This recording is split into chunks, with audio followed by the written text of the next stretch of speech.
예수님이 십자가에 달리시기 한 엿새 전의 일이에요. 엿새 전에 마리아가 매우 값진 나드 향유 한 근을 가져다가 예수님의 발에 붓고 자기 머리털로 그분의 발을 닦으니 향유 냄새가 집에 가득하더라, 이렇게 기록하고 있는데요.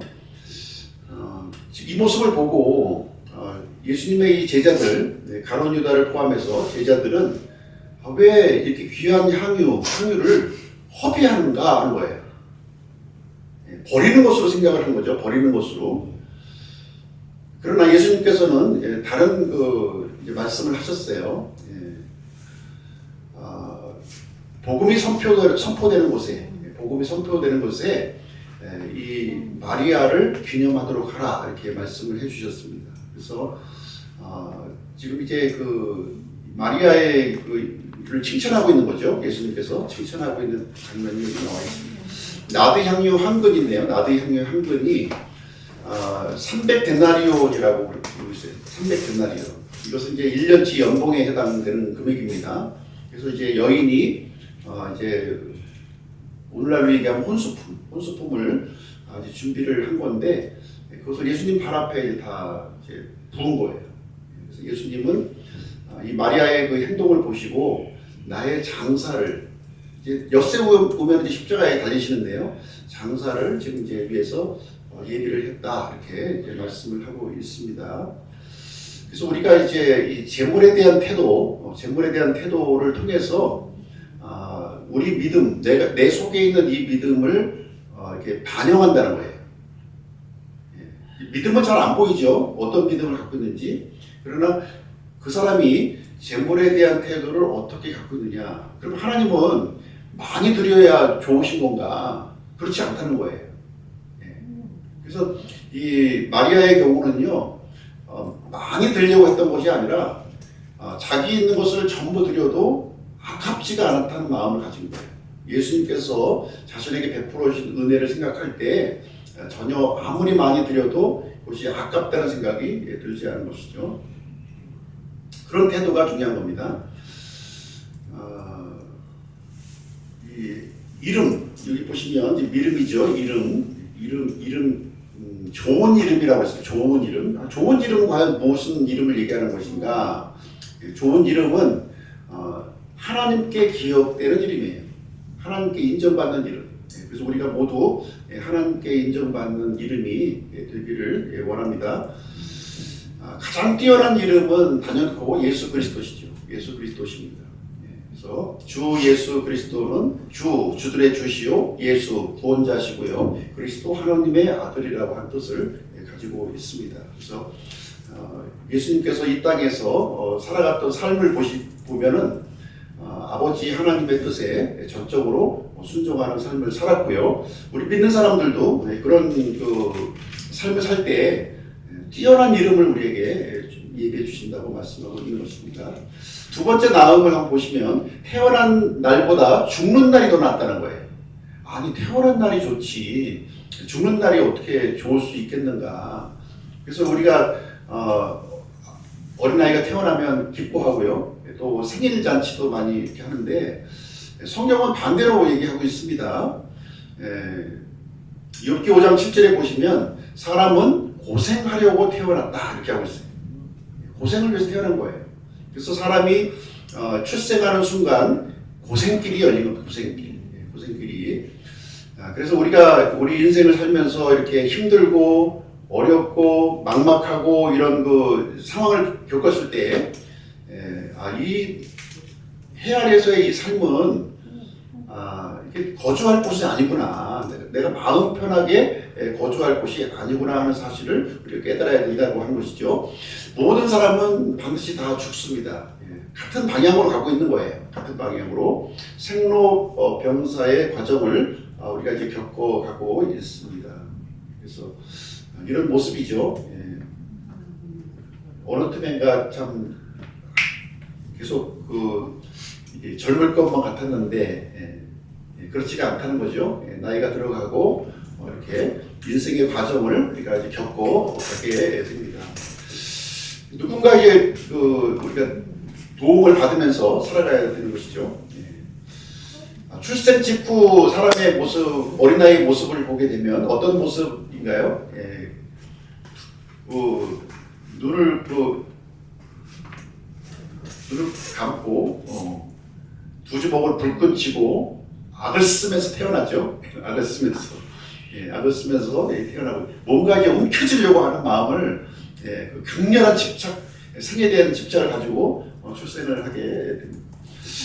예, 알렉산더의 손에 대해서 잠깐 말씀드릴게요. 알렉산더가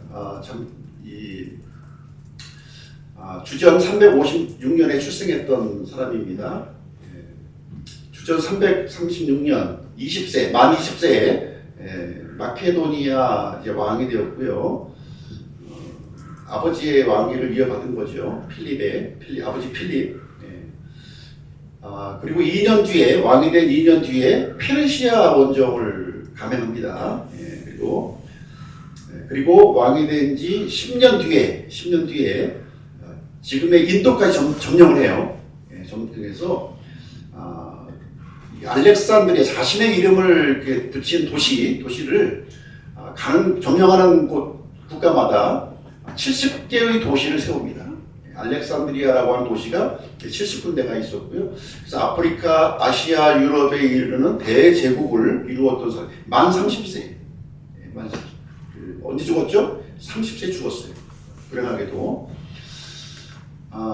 죽으면서 뭐라고 얘기했냐면, 내가 죽거든 내 손을 관 밖으로 내놓아 남들이 볼 수 있도록 해달라. 전 세계를 자기 손에 움켜쥐었지만 정작 죽을 때에는 단 하나도 이제 가져가지 못한 모습을 사람들에게 보이고 있는 것이죠. 성도의 죽음. 우리가 그 출생보다 죽음이 낫다고 하는 이유는 뭐냐면 성도의 죽음을 얘기하고 있는 거예요. 불신자의 죽음이 아니라 성도의 죽음을 얘기하고 있는 것이다. 하나님께서는 성도의 죽음을 매우 귀중하게 두고 계시다는 것이죠. 사실 이제 두 종류의 죽음이 있는 거예요. 신자의 죽음이 있고요, 불신자의 죽음이 있습니다. 신자의 죽음을 여기서 얘기를 해주고 있습니다. 그래서 우리가 살아있는 동안에 이 영혼을 준비해야 돼요. 영혼을 준비하는 기회라는 거예요. 이 기회를 놓치면 멸망으로 갈 수밖에 없는 것이고요. 기회를 잡으면 영원히 낙원에 거하게 될 것입니다. 성도는 죽는 것이 이득이다 이렇게 하고 있어요. 빌립보서 1장 21절에 보시면 왜 그러냐면 믿기 전에 우리들은 죄의 종이었습니다. 이 죄가 우리를 이제 죽음에 이르게 하고 결국은 멸망의 길로 인도합니다. 그러나 우리가 믿었을 때에는요, 예수 그리스도께서 죄 문제를 제거해 주신 거예요. 제거해 주셨고, 그래서 죽음이 더 이상 해로운 게 아니라는 거예요. 믿기 전에는 죽음이 해로운 거죠. 멸망으로 이끄는 것이니까. 그러나 믿은 사람에게는 죄를 제거해 버렸기 때문에 해롭지가 않고 오히려 유익하게 되었다. 이렇게 말하고 주고 있는 것입니다. 그 다음에 그 웃음보다 슬픔이 낫다는 거예요. 웃음보다 슬픔이 낫다. 당연히 웃음이 좋을 텐데요. 그렇지 않다는 거죠. 애곡하는 집에 가는 것이 잔치집에 가는 것보다 낫다 이렇게 얘기하고 있습니다. 애곡하는 집과 잔치집을 이렇게 비교해서 말해주고 있습니다. 보시면 이 잔치집은 보통 일반적으로 결혼식을 이제 대표적으로 생각할 수 있고요. 애곡하는 집은 이게 장례식, 사람이 이제 그 죽었을 때 장례식을 우리가 연상을 할 수가 있겠습니다. 잔치집에 가면 어떤가요? 잔치집에 가면 공채장. 잔치집에 가면은 참 이렇게 화려하고 즐거운 그 광경이 우리가 펼쳐지게 되는 것이죠. 노래 소리가 나고 이렇게 여러 가지 이제 그 분위기가 화기애애한 분위기를 갖게 됩니다. 그러다 보니까 인생의 문제에 대해서 이렇게 심각하게 생각하지 않는 거죠. 그냥 가볍게 인생이란 뭐 이렇게 같이 이렇게 놀다가 이렇게 가는 거 아닌가 이렇게 생각을 하는 거예요. 그러나 그러한 그 기쁨, 즐거움, 연회라고 하는 것은 오래가지 않는 거예요. 준비하기 위해서는 굉장히 많은 비용이 사람들이 들어갔을 거예요. 그렇지만 그것이 지나간 뒤에는 남는 것이라고 하는 것은 쓰레기와 그 허탈감, 그런 것들이 이제 우리를 사로잡게 되는 것이죠. 반면에 애곡하는 집은 그 슬픔이 있는 곳이에요. 슬픔. 장례식장입니다. 거기에서 우리는 진지한 우리 자신을 돌아볼 수가 있다는 거예요.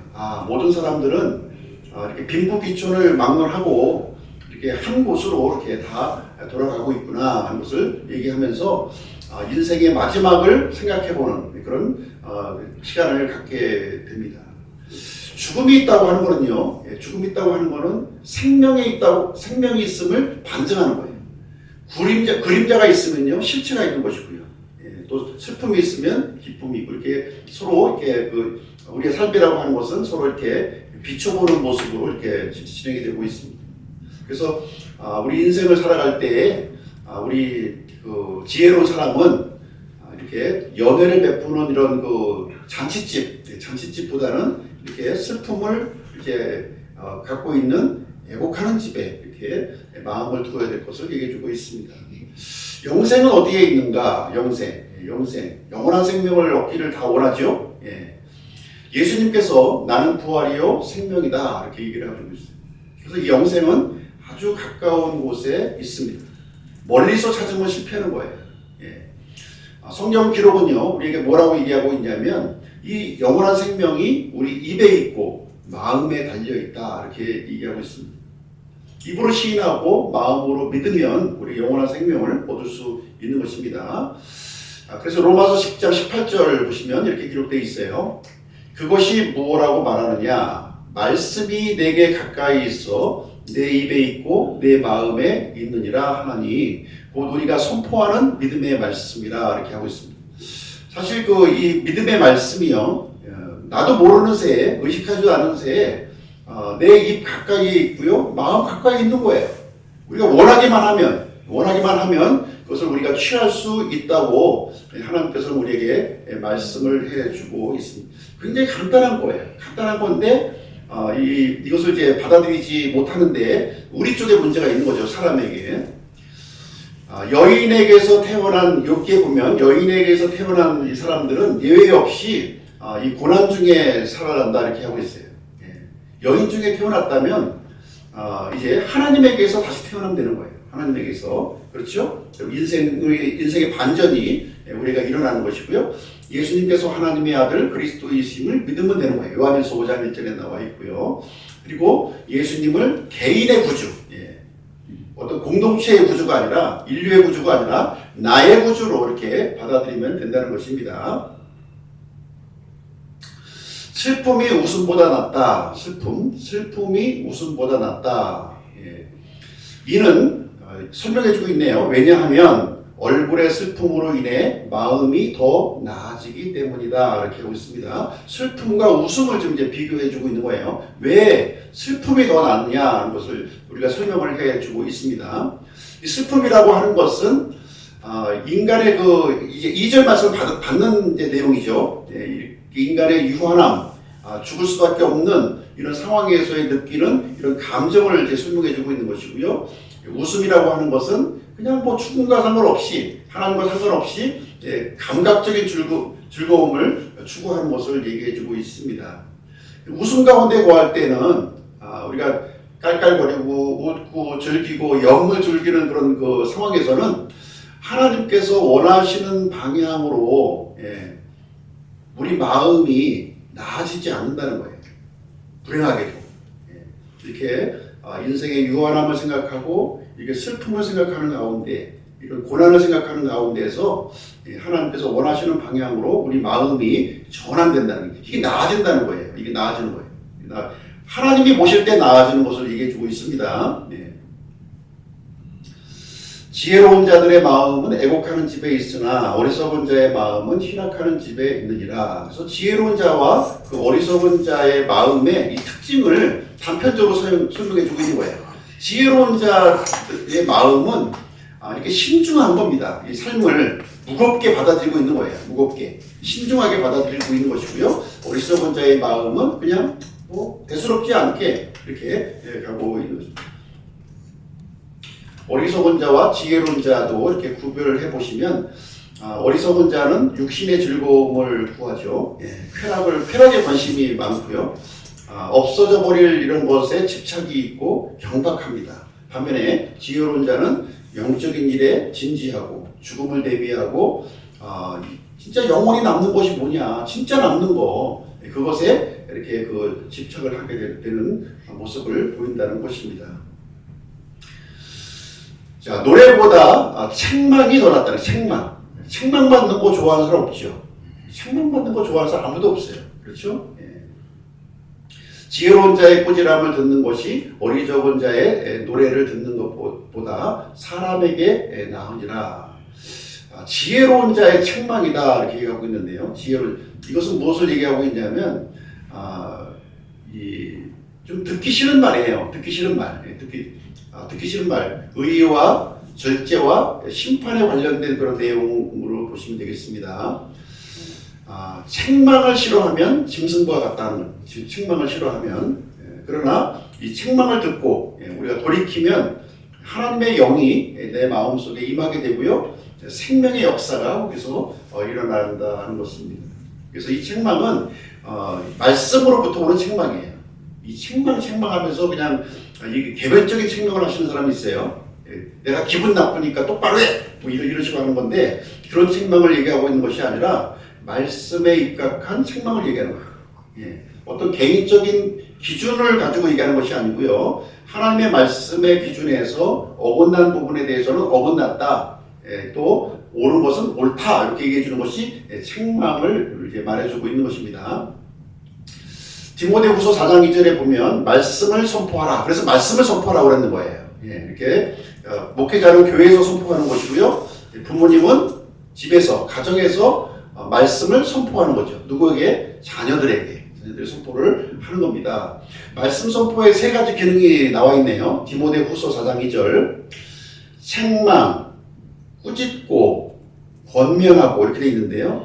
이게 좀 우리말로 볼 때는 책망하는 거나 꾸짖는 거나, 뭐 거기서 거기, 뭐 책망하는 것도 뭐 이렇게 나무라는 것이고, 꾸짖는 것도 나무라는 것으로 이제 이해할 수 있는데, 좀 영어 표현은 좀 그렇지 않아요. 영어 표현은.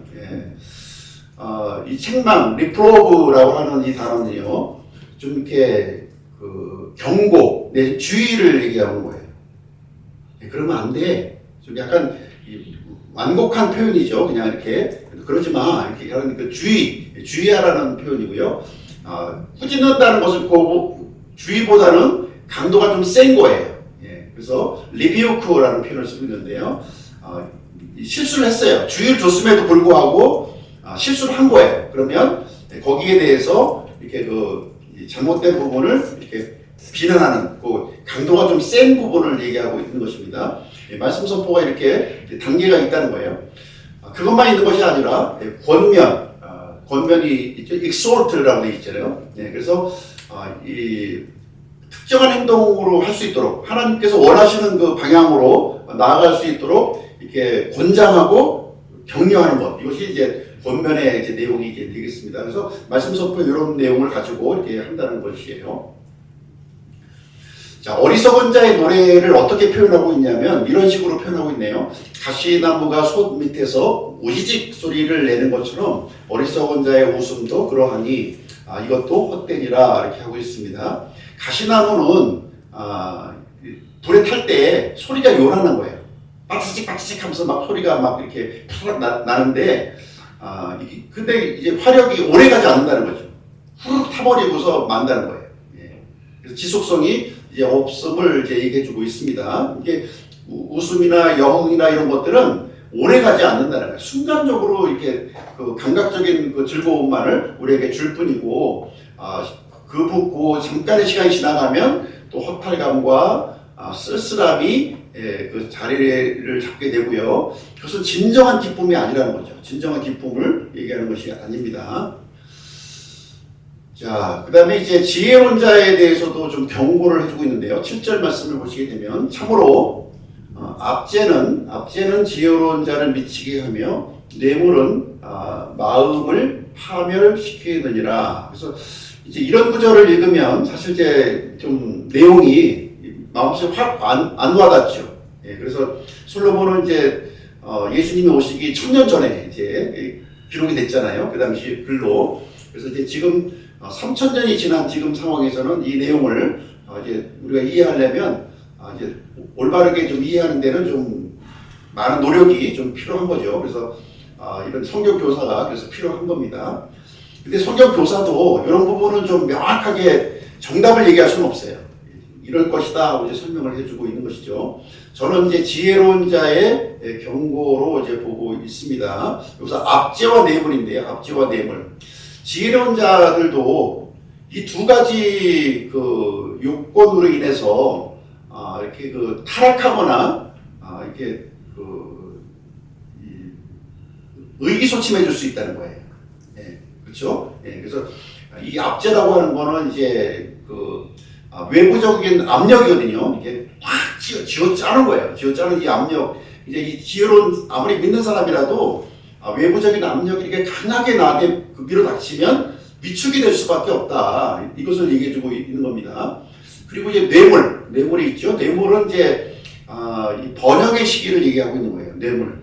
우리가 이제 좋아하는 거잖아요. 좋아하는 거. 이 번영의 시기를 얘기. 그러니까 이 지혜로운 사람들도 이렇게 이런 고난의 시기와 번영의 시기를 통해서 이게 타락할 수도 있고요. 믿음의 퇴보가 일어날 수 있다. 심판의 자리로 떨어질 수 있다 하는 것을 경고로 우리에게 주시는 말씀으로 저는 이해하고 있습니다. 자, 조급함보다 참는 자가 더 낫다는 거예요. 예, 우리 참 조급하죠? 빨리 그 집도 갖고 싶고, 빨리 결혼도 하고 싶고, 빨리 뭔가 빨리 좀 하고 싶은 마음이 우리 마음속을 좀 지배하고 있어요. 근데 8절 말씀 보면 일의 끝이 일의 시작보다 낫고 영안에서 참는 자가 영안에서 교만한 자보다 낫다 이렇게 얘기하고 있습니다. 일의 끝이 일의 시작하는 것보다 낫다는 것을 얘기해주고 있습니다. 누가복음 14장 29절 30절에 보시면 망대를 짓는 이야기가 나와요. 망대 짓는 이야기가 나오는데 여기 보시면 이 망대를 짓는 사람이 기초만 놓은 채 그걸 완성을 하지 못하고 있는 거예요. 완성하지 못하고 있게 되니까 주변 사람들이 뭐라고 그러겠습니까? 기초는 놨어요. 근데 이제 완성을 못하고 있는 계속해서 시간이 흘러가도 완성하지 못하고 있으면 그 주변 사람들이 이제 그 부분에 대해서 이제 궁시렁궁시렁 이제 한다는 것이죠. 그래서 입학보다 졸업이 중요한 거예요. 그래서 끝까지 마치는 것이 중요하다. 뭔가 시작하는 것도 중요하지만 그것을 끝까지 마치는 것이 이제 중요하다. 예수님이 이제 이 얘기를 왜 하냐면 제자도를 빗대서 얘기를 하는 거예요. 나를 따르려거든 이 성급한 마음에 따르려고 하지 말라는 거예요. 급한 마음에 그냥 섣불리 걱정하지 말고 이렇게 신중하게 생각을 하고 일단 따르기로 결정했다면 마지막 레이스까지 그것을 마무리할 것을 이제 요구하시고 있는 것입니다. 예수님은 우리 믿음의 창시자요 또 완성자이신 예수님을 바라보자. 예수님은 그 시작도 하셨고요 또 마치신 분이시라는 거예요. 처음과 마지막이 되시고 알파와 오메가 또 믿음의 창시자요 완성자가 되십니다. 그래서 예수님은 우리의 이 구원을 시작하셨을 뿐만 아니라 이제 나중에 재림 때까지 우리를 이제 항상 끝까지 함께 해주실 걸 약속해주고 있습니다. 그 다음에 참는 자가 이제 교만한 자보다 낫다는 것입니다. 참는 자가 교만한 자보다 낫다. 이 8절 후반절이요. 영안에서 참는 자가 영안에서 교만하는 자가 낫다. 약간 좀 언밸런스하죠. 내용이 딱 이제 반대되는 내용이 아니라 이것은 복합적인 내용을 해주는 거예요. 참는 자와 교만한 자예요. 참는 자와 교만한 자. 그러니까 참는 자가 바로 겸손함을 얘기해주고 있는 거고요. 교만함은 참지 못하는 것과 연관이 되어 있다는 거예요. 참는 것은 겸손한 것과 연관되어 있고 교만은 참지 못하는 것과 서로 연관이 있다. 그래서 교만한 사람은 참지 못한다는 거죠. 인내심이 좀 부족한 것으로 나타난다는 것을 얘기해주고 있습니다. 그래서 참는 자, 겸손한 자는 일을 마치는 사람이다. 그러니까 일을 끝까지 마치기 위해서는 필요한 요건이 있는데요. 겸손함과 뭐가 있어요? 인내가 있어야 됩니다. 인내심이 있어야만 그걸 맞출 수 있다는 것을 말씀해주고 있는 거예요. 근데 어리석은 자의 특징을 보게 되면 영이 조급하여 분노하지 말라. 분노는 어리석은 자들의 품에 머무느니라 이렇게 하고 있습니다. 어리석은 자들은 이제 영이 조급한 거예요. 영이 조급해서 이제 분노함이 있는 거죠. 분노함이. 그래서 일을 끝까지 시작을 했지만 마치지 못하는 그런 일이 이제 생겨난다고 하는 것을 말해주고 있습니다. 자, 마지막 부분인데요. 마지막 이 날이라고 하는 것은 지금이에요. 지금이 이전의 날보다 낫다는 거예요. 과거보다는 현재가 지금 낫다는 것을 이제 7번째 그 나음에 대해서 설명을 해주고 있습니다. 10절 한번 보시면 너는 이르기를 이전의 날들이 이 날들보다 더 나은 이유가 무엇이냐 하지 말라. 그러니까 우리 한국말은요 끝까지 들어봐야 돼요. 끝까지 들어봐야 되는 겁니다. 그러니까 이전의 날들이 이 날 현재보다 더 나은 이유가 무엇이냐 이렇게 말하지 말라는 거예요. 이렇게 하지 말라는 거예요. 아마 영어 표현은 아마 반대로 돼 있을 거예요. 먼저 하지 마라 이렇게 하고서 아마 그 서술이 이루어져 갔을 것입니다. 내가 이것에 대하여 지혜롭게 묻지 아니하느니라 이렇게 하고 있습니다.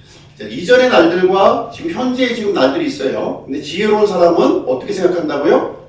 이전의 날들이 낫다고 얘기하지 않는다는 거예요. 그렇고 지금 현재를 중요시 여긴다는 것을 말해주고 있는 것이죠. 자, 이전의 날들 그리고 현재 이 날들이에요. 이전의 날들은 과거고요. 이 과거는 우리가 믿기 전으로 보시면 될 것 같아요. 믿기 전. 이집트 세상에 살았던 그 상황을 얘기하시면 되고요. 이 날들은 지금 믿은 후 이스라엘 백성들이 그 하나님을 따라서 나왔지만 광야로 들어갔거든요. 광야로. 그리고 이전의 날들은 종살이고요. 이 날들은 비록 광야지만 하나님의 인도하심이 있는 거예요. 그 불기둥과 구름기둥으로 함께 해주셨습니다. 이전의 날들은 육적인 삶을 살았던 그런 시기예요. 그러나 이 날들은 속사람이 새로워지는 그런 시기가 되는 것입니다. 자, 인생의 방향을 오늘 이제 왜 이렇게 이것보다 저것이 낫다는 것을 계속 얘기해주고 있느냐? 지금 그것은 하나님께서 우리들에게 이 해아래 살고 있는 우리 인생들에게 인생의 방향성을 우리에게 제시를 해주고 있는 것입니다. 육신에 머물지 말고 영으로 나아가라는 거예요. 이 땅의 삶에 이렇게 너무 집착하지 말고 하늘의 삶을 이렇게 추구하고 바라보라는 겁니다. 그리고 나 자신에게 국한되지 말고 하나님에게로 이렇게 눈을 돌려서 바라보아야 될 것을 우리에게 말씀해주고 있습니다. 물론 살기 힘들고 여러 가지 우리를 붙들고 맞는 것이 있지만 그럼에도 불구하고 우리의 방향성을 잃어버리지 말아야 될 것을 말해주고 있습니다. 자, 결론을 보시게 되면 지금 이제 어리석은 자에 대한 그 덜 나음, 그 덜 나음에 대해서 쭉 이제 우리가 살펴보았고요. 지혜로운 사람은 더 나음의 방향성으로 우리에게 이제 나아가고 있다는 것입니다. 그래서 더 나아가는 방향이 이제 하나님과 해 위의 그 인생으로 우리가 초점을 맞춰야 될 것을 우리에게 해주고 있습니다. 오늘은 이제 전도서 7장 1절부터 10절까지 같이 한번 살펴보았는데요. 이제 기도하고 마치도록 하겠습니다.